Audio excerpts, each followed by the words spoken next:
로마서 15장 30절로 33절입니다.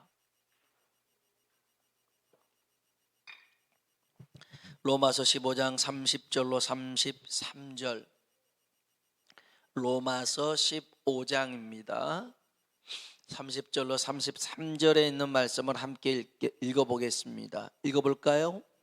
형제들아, 내가 우리 주 예수 그리스도와 성령의 사랑으로 말미암아 너희를 권하노니 너희 기도에 나와 힘을 같이하여 나를 위하여 하나님께 빌어 나로 유대에서 순종하지 아니하는 자들로부터 건짐을 받게 하고 또 예루살렘에 대하여 내가 섬기는 일을 성도들이 받을 만하게 하고 나로 하나님의 뜻을 따라 기쁨으로 너희에게 나아가 너희와 함께 편히 쉬게 하라. 평강의 하나님께서 너희 모든 사람과 함께 계실지어다. 아멘, 아멘, 아멘. 오늘 하나님의 은혜가 우리 모두에게 임하길 주의 이름으로 축원합니다. 아멘. 한번 따라합시다. 기도로 도우라. 아멘. 오늘 저와 여러분이 기도로 돕는 자 되길 주의 이름으로 축복합니다. 오늘 본문 로마서 15장은 로마서의 그 결론 맺은말일 수도 있습니다. 이제 이 다음 장 16장에는 바울의 사역을 도왔던 동역자들의 이름이 나옵니다. 바울은 능력이 많고 경험이 많았어도 그가 많은 이방인들에게 복음을 전할 수 있었던 것은 동역자들이 있었기 때문에 가능합니다. 16장에 보면 27명의 동역자가 나오는데요, 그 중에 10명이 여자입니다. 이 동역자들이 교회 안에서 그리고 이제 그 복음을 전하는 데 있어서 얼마나 중요한 역할을 감당했는지 몰라요. 복음의 징검다리로 선교의 디딤돌로 그들은 하나님 앞에 쓰임받았어요. 여러분, 하나님의 일은 동역으로 이루어지는 줄로 믿습니다. 하나님의 일은 동역함으로 세워지는 것입니다. 동역하고 동행하기 위해서는 한 가지를 지켜야 됩니다. 아모스 3장 3절 보니까 두 사람이 뜻이 같지 않는데 어찌 동행하겠으며, 동행하려면 두 사람이 동행하려면 뜻이 같아야 되더라는 것입니다. 여러분이 하나님과 동행하기를 원하십니까? 그러면 하나님의 뜻과 우리의 마음이 일치되어야 될 줄로 믿습니다. 하나님의 뜻을 이루는 동역자가 되려면 서로 마음이 같아야 될 줄로 믿습니다. 그렇기 때문에 동역자들을 귀하게 여겨야 되고요, 인정해 줘야 됩니다. 자기보다 일을 잘하고 열심히 한다 하면 여러분 시기해서는 안 됩니다. 작은 연못이 있었습니다. 금붕어 2마리가 있었는데요, 글쎄 이제 점점 가뭄이 들다 보니까 이 연못에 물이 줄어들기 시작합니다. 그래서 군데 이제 웅덩이가 이렇게 이제 만들어지잖아요. 그래서 그 작은 연못이었지만 불편했지만 그래도 괜찮았는데 이제 가뭄이 들다 보니까 조그마한 웅덩이에 금붕어 2마리가 같이 있게 되었습니다. 한 놈은 덩치가 크고요, 한 놈은 작아요. 그래서 덩치 큰 놈이 덩치 작은 놈을 계속 쪼아붙입니다. 야, 너 다른 데로 가지 이런 데로 왔냐고 계속 쪼아붙여요. 덩치도 조그마한 자식이 말이야. 그러면서 시시때때로 막 이렇게 물고 쪼읍니다. 그러다가 작은 놈이 죽었어요. 이제는 나 혼자 이 웅덩이를 다 쓰겠네 싶었는데 점점 죽은 놈이 이게 이제 썩기 시작해서 부패하기 시작해서 악취가 납니다. 냄새가 고약해요. 그리고 나중에 보니까 이 조그마한 웅덩이가 오염이 돼가지고요, 자기도 죽는 거예요. 공존하는 법을 배울 줄 알아야 되거든요. 같이 사는 법을 배워야 돼요. 우리는 그리스도 안에서 한 동역자요 지체인 줄로 믿습니다. 계속 바울이 로마서에서 강조한 게 이 얘기 아닙니까? 우리는 서로 지체고 동역자라는 것. 여러분, 주의 일하면서 시기하는 것, 주의 일하면서 다투는 것은요, 같이 죽자는 것입니다. 같이 망하자는 것입니다. 그렇기 때문에 여러분, 동역자들을 귀하게 여기고 서로 협력해서 아름다운 열매 맺는 우리 되길 주의 이름으로 축복합니다. 바울이 끝까지 동역자들에게 기도를 부탁합니다. 왜냐하면 이건 자기 능력으로 할 수 있는 일이 아니라는 걸 깨달았기 때문에 동역자들이 기도로 도와줘야지만이 하나님 일을 할 수 있더라는 것입니다.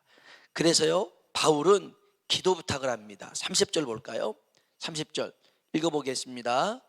형제들아, 내가 우리 주 예수 그리스도와 성령의 사랑으로 말미암아 너희를 권하노니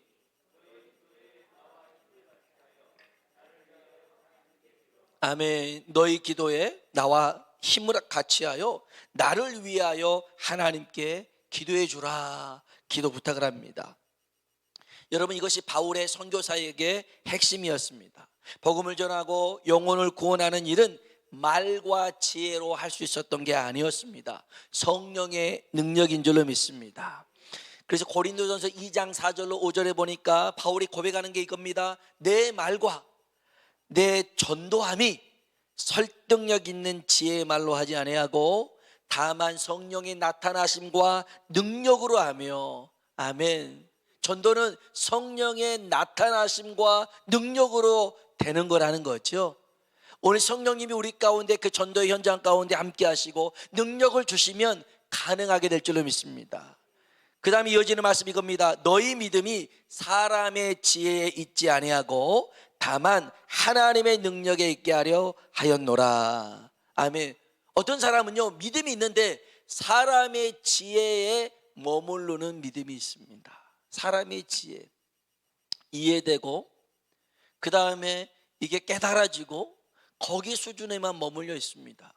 상식선에서만 우리가 살고 있는 이 3차원 세계에서만 그냥 거기서만 살아가는데 아니에요. 어떤 사람의 믿음은 하나님의 능력 안에 머무르는 믿음이 있어요. 여러분, 우리의 믿음이 매일매일 자라나고 성장하길 주의 이름으로 축복합니다. 그러기 위해서 여러분, 성령님이 임하시도록 성령의 능력이 나타나도록 기도해야 될 줄로 믿습니다.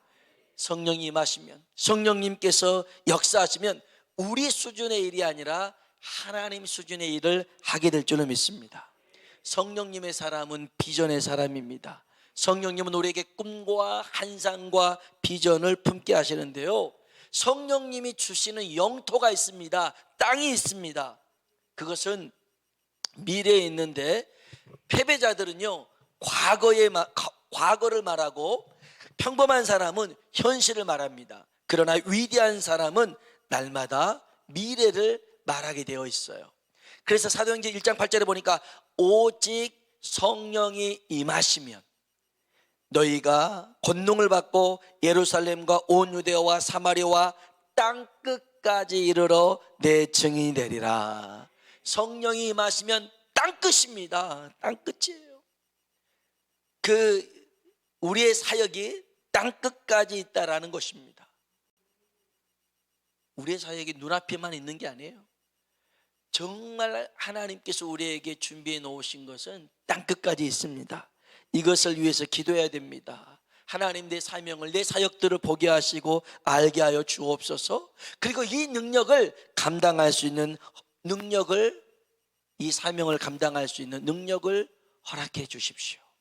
오늘 저와 여러분이 성령의 충만함이 임길 주의 이름으로 축원합니다. 매주 목요일 날 성경 공부합니다. 커피 브레이크를 하는데요, 느헤미야를 보고 있어요. 그는 기도의 사람입니다. 기도로 비전을 세웠고요, 고난과 시련이 있을 때도 기도로 돌파하고 승리한 사람입니다. 여러분, 기도는 맨 마지막에 하는 게 아닙니다. 할 수 없이 하는 게 기도 아닙니다. 그냥 기도라도 한번 해보지, 이런 게 기도가 아닙니다. 기도는 처음부터 하는 것인 줄로 믿습니다. 처음부터. 그리고 포기하지 않고 계속하고 끝까지 하는 것이 기도인 줄로 믿습니다. 느헤미야는요, 기도로 비전 세우고 어려움이 있어도 기도를 계속해서 이기고 끝까지 기도로 승리했더라는 것입니다.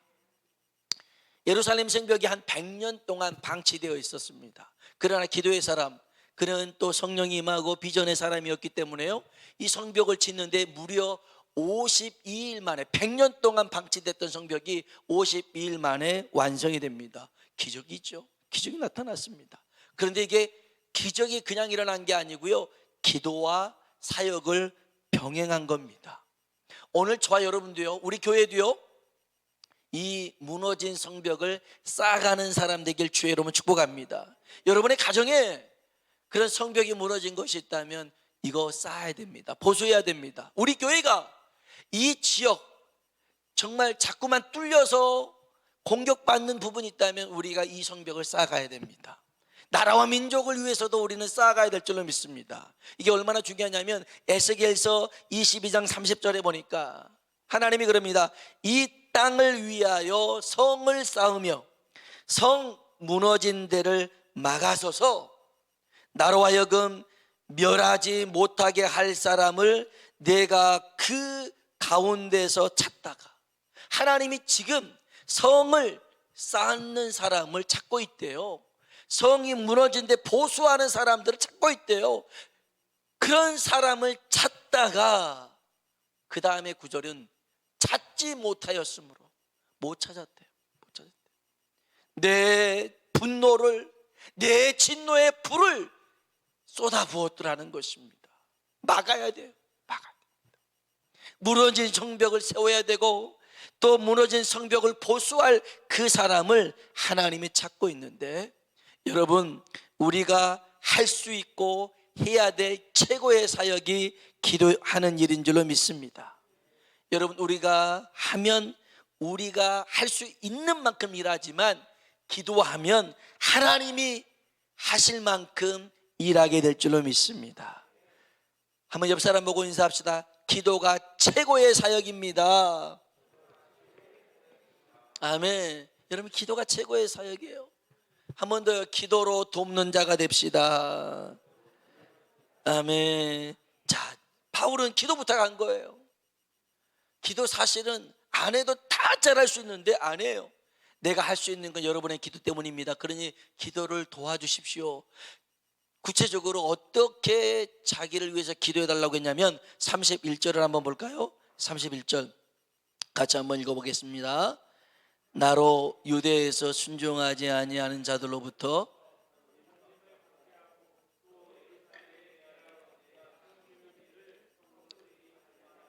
아멘. 여기 두 가지가 나오는데요. 첫 번째로 나로 유대에서 순종하지 않은 자들로부터 건짐을 받게 하고 예루살렘의 유대인들로부터 보호받을 수 있도록 지켜달라고 기도해 달라는 것입니다. 기도해 달라는 것. 사실 바울은 유대인들의 핍박이나 조롱이 두려워하는 것은 아니었습니다. 오히려 바울 같은 경우에는 환난과 핍박이 예루살렘에서 준비되어 있다, 그런 걸 알았어도 그는 가려고 했습니다.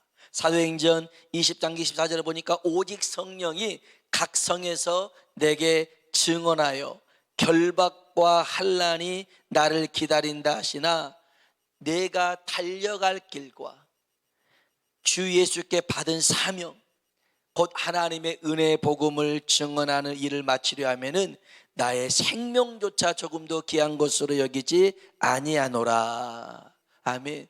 그에게 있어서 예루살렘에서 겪게 될 고난이나 환난이 큰 게 아니라 비록 그게 있다 할지라도 나는 주님이 전하라는 그 사명을 위해서라면 가겠더라는 것입니다. 가겠다는 거예요. 그래서 궁극적으로 바울이 기도를, 동역자들에게 기도를 부탁했던 것은 뭐냐면, 내가 이 예루살렘을 거쳐서 로마를 거쳐서 그리고 저 마지막에는 사바나 거기까지 갈 수 있도록 기도 부탁한 겁니다. 여러분, 사바나라고 하는 것은 지금의 스페인입니다. 당시에 땅끝이라고 했던 데가 서바나였어요. 우리 한번 성경 한번 봐볼까요? 15장 22절 23절입니다 15장 22절 23절 같이 한번 읽어볼까요?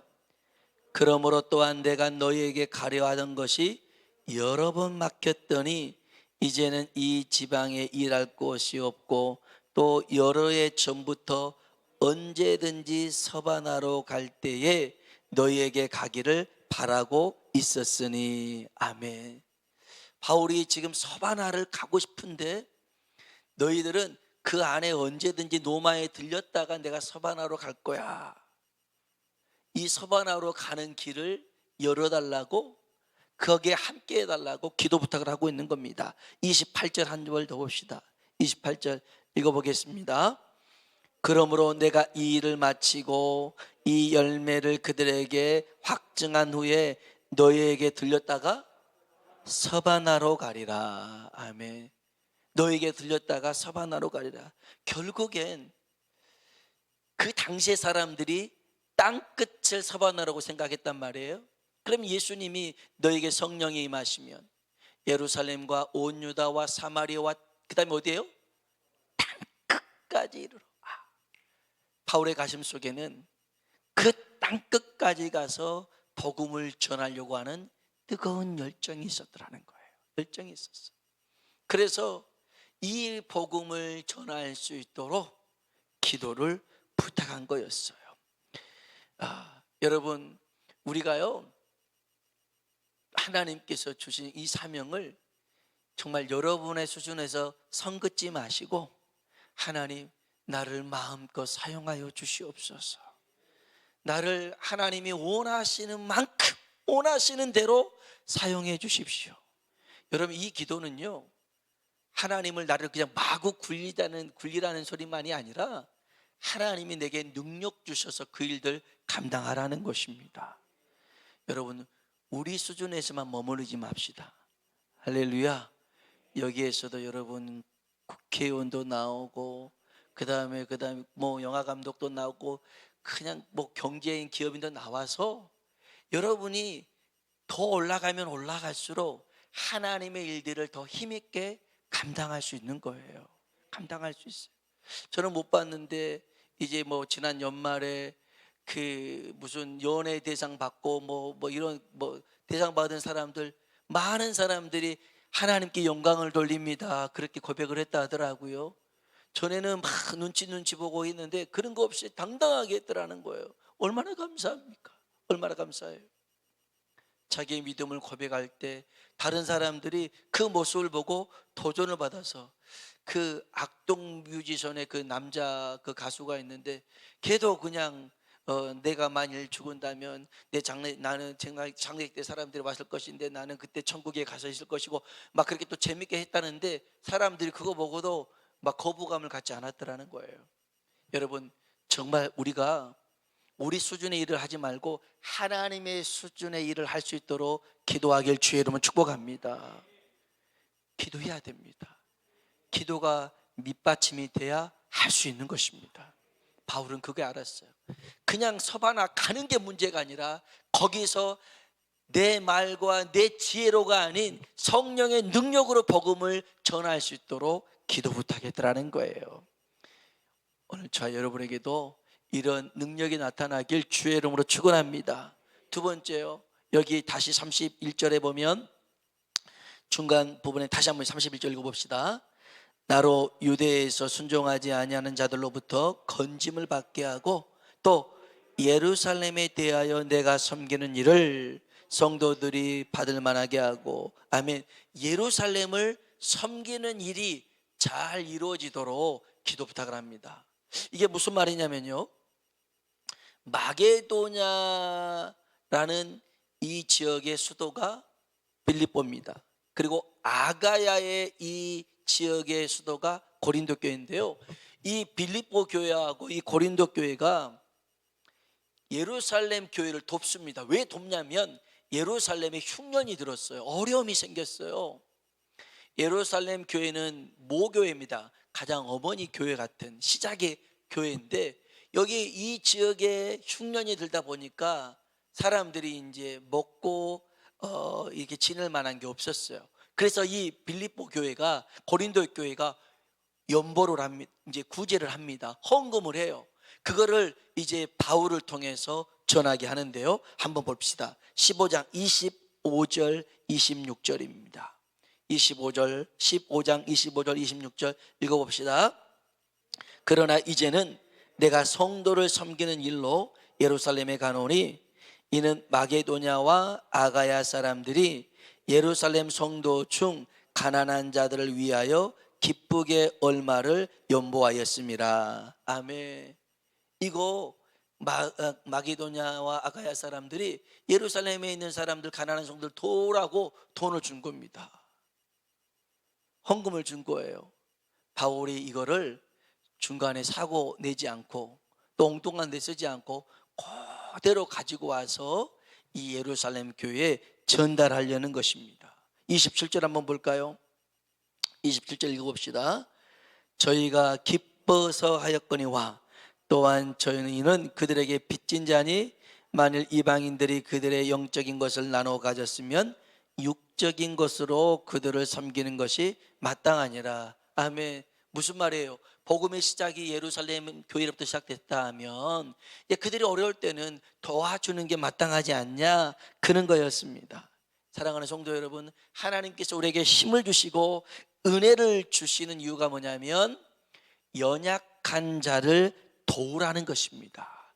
연약한 자가 있다면 섬겨주라는 거죠. 15장 1절 봅시다. 우리 시작은 이렇게 15장을 시작했었어요. 15장 1절 같이 한번 15장 1절 읽어보겠습니다. 믿음이 강한 우리는 마땅히 믿음이 약한 자의 약점을 담당하고 자기를 기쁘게 하지 아니할 것이라. 아멘. 믿음이 강한 자는요, 믿음이 연약한 자를 섬기는 것입니다. 여러분, 섬기는 자가 복이 있는 줄로 믿습니다. 섬김 받는 게 아니라요, 섬겨주는 자가 복이 있습니다. 그래서 바울은 내가 이 예루살렘까지 이 연보를 잘 가지고 가서 섬길 수 있도록 기도 부탁한 겁니다. 기도 부탁한 거였어요. 여러분, 오늘 저와 여러분이 섬기는 그 일에 정말 앞장서고 또 잘 섬김으로 복을 받는 자 되길 주의 이름으로 축복합니다. 마지막 세 번째는요, 32절입니다. 로마서 15장 32절 읽어볼까요? 나로 하나님의 뜻을 따라 기쁨으로 너에게 나아가 너희와 함께 편히 쉬게 하라. 아멘. 이걸 부탁한 거예요. 기쁨으로 평강으로 서로 만날 수 있기를 기도하자는 것입니다. 간혹 어떤 분들이 이제 전에 섬겼던 교회 성도님들이나 또 아는 분들이 가끔 전화를 올 때가 있습니다. 요즘은 잘 안 오는데 가끔 전화 와요. 그래서 이제 전화하다 보면 대부분 좋은 일이 아닙니다. 좀 어려운 일로, 교회의 어떤 문제로 이런 게 참 전화를 와요. 저도 마음 안 편하죠. 제가 있었던 교회인데 그런 불편함이 있습니다. 그리고 나서 맨 나중에 하는 말이, 아유, 오랜만에 전화해서 이렇게 불편하게 해서 죄송합니다, 이렇게 해요. 그래서 무소식이 희소식이라는 말이 있긴 있나 봐요. 근데요, 물론 그런 문제가 있을 때, 어려움이 있을 때 생각나는 사람, 기도하는 사람일 거예요. 오늘 저와 여러분이 누군가가 이 문제에 대해서 조금 같이 기도해 줄 사람이 누굴까 하면 여러분들이 되시길 주의 이름으로 축복합니다. 기도로 돕는 것만큼 큰 힘이 없어요. 그럴 때요, 그때 내가 이 사람이 기도해 줘 가지고 내가 큰 힘을 받았어요, 위로를 받았어요. 그러면 그 사람 보고 싶어요. 기쁨으로 보고 싶어요. 평안함으로 보고 싶어요. 바울에게 있어서 기도의 동역자들은요, 정말 자기 일인 만큼 기도해 줬던 사람들이에요. 그래서 보고 싶은 거였어요. 만날 때 기쁨으로 만나고 평안함으로 만나고, 오늘 저와 여러분이 늘 그렇게 기도하는 사람으로 서로서로를 도울 수 있길 주의 이름으로 축복합니다. 여러분, 사실은 기도만큼 섬기는 데 있어서 솔직히 말해서 뭐 돈이 들어가나요? 뭐가 들어가나요? 없잖아요.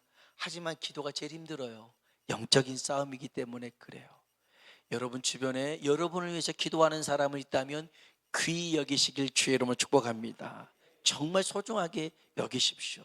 그래서 함께 기도함으로 여러분, 한 사람이면 패하겠거니와 두 사람이면 능히 맞설 수 있나니 세 겹줄은 끊어지지 않은 줄로 믿습니다. 분명히 한 사람인데 한 줄, 두 사람인데 두 줄일 텐데 세 겹줄이라고 하는 것은요, 나와 이 사람 사이에 하나님이 계시더라는 거예요. 그렇기 때문에 여러분, 오늘 저와 여러분이 오늘 설교 제목처럼 기도로 돕는 자가 되길 주의 이름으로 축원합니다. 우리 같이 한번 찬양합시다.